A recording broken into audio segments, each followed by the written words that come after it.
Assalamu alaikum everyone. How are you all? This is me Danish Aziz and you're watching my YouTube channel Study Station. I warmly welcome to all of you on my YouTube channel. Ladies and gentlemen, जैसा कि आप जानते हैं कि हम BS English semester 5 का एक subject discuss कर रहे थे लिटरेरी एसेस और इसके अंदर हम कुछ लिटरेरी मूवमेंट्स को पढ़ रहे थे. So before this video we have already discussed almost 3 movements, and in this video we are going to discuss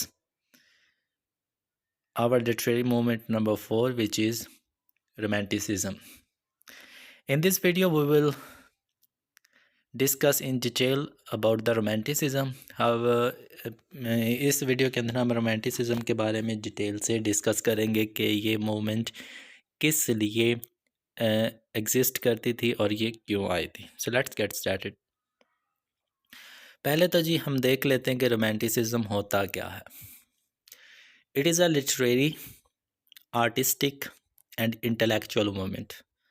So here you have 3 words: literary, artistic and intellectual movement. कि जो romanticism है ना, ये एक अदब की तहरीक है, ये एक फ़न की तहरीक है और ये एक अक़ल की तहरीक है. लिटरेचर लिटरेरी, आर्टिस्टिक आर्ट से, इंटेलेक्चुअल जहानत से, ये 3 तरह की मूवमेंट इसको कंसिडर किया जा सकता है. Which started in Europe in late 18th century. और इसका जो आगाज़ हुआ था वो इंग्लिस्तान बरतानिया के अंदर हुआ था 18वीं सदी के लास्ट पे. डोमिनेटेड इन 19th सेंचुरी, और 19वीं सदी विक्टोरियन एज के अंदर इस मूवमेंट ने डोमिनेट किया था. बहुत लोगों ने इसको पसंद किया था और इसका बहुत बोलबाला रहा है. It is an reaction against classicism. इससे पहले भी एक मूवमेंट आई थी जिसको हमने अपनी लास्ट वीडियो के अंदर डिस्कस किया था अबाउट द क्लासिसिज्म. ये उसके रिएक्शन में आई थी. अब क्लासिसिज्म क्या है, मैं आपको थोड़ा सा व्यू दे दूं कि जो राइटर्स थे वो लॉजिकल ऑर्डर्स को पसंद करते थे कि जो चीज़ लिखी हो ना उसके अंदर एक सीक्वेंस, एक अरेंजमेंट, एक ऑर्डर होना चाहिए. ठीक है जी.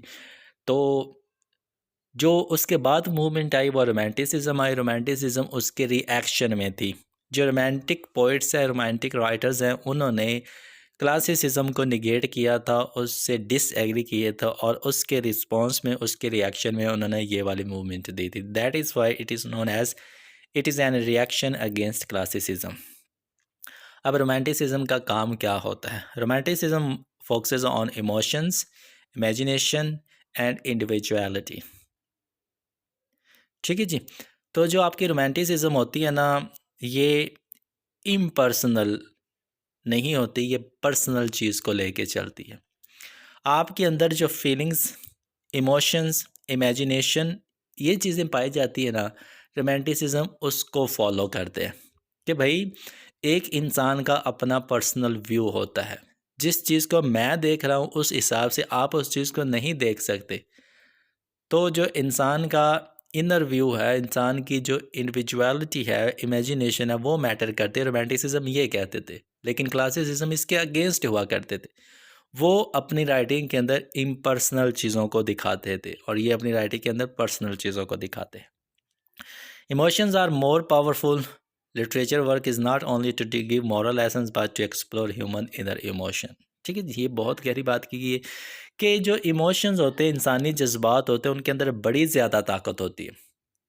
इतनी ज़्यादा ताकत होती है कभी कभी तो वो आपके जहन के ऊपर भी गालिब आ जाते हैं. लिटरेचर का काम सिर्फ एक इखलाकी सबक नहीं देना होता, जिस तरह क्लासिसिज्म के अंदर चीज़ें की गई थी कि लिटरेचर ही दिखाएगा कि मुआशरे के अंदर कौन कौन सी प्रॉब्लम्स हैं, कौन कौन से मसाइल हैं.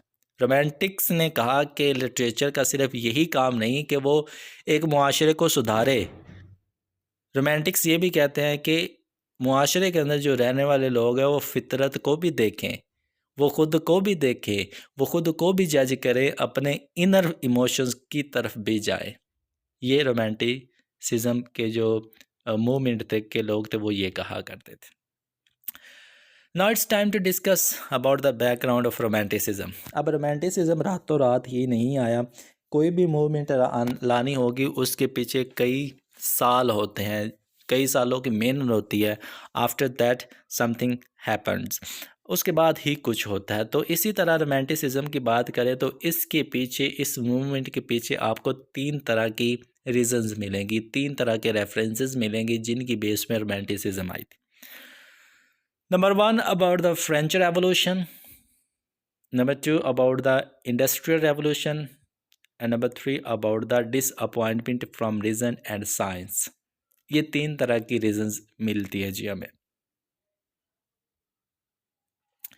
सबसे पहले फ्रेंच रेवोल्यूशन जो कि फ्रांस के अंदर आई थी 1789 के अंदर।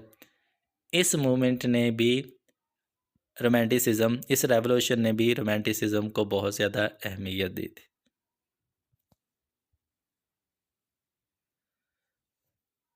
दूसरी हमारे पास आ जाती industrial revolution.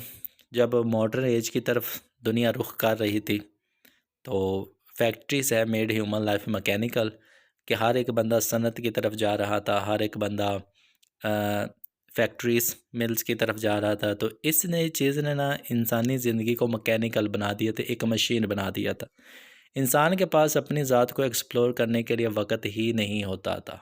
So this thing has persisted the others, कि भाई आपने एक ऐसी चीज़ लेके आनी है जो इंसानों को मजबूर करे कि वो अपने बारे में भी सोचें।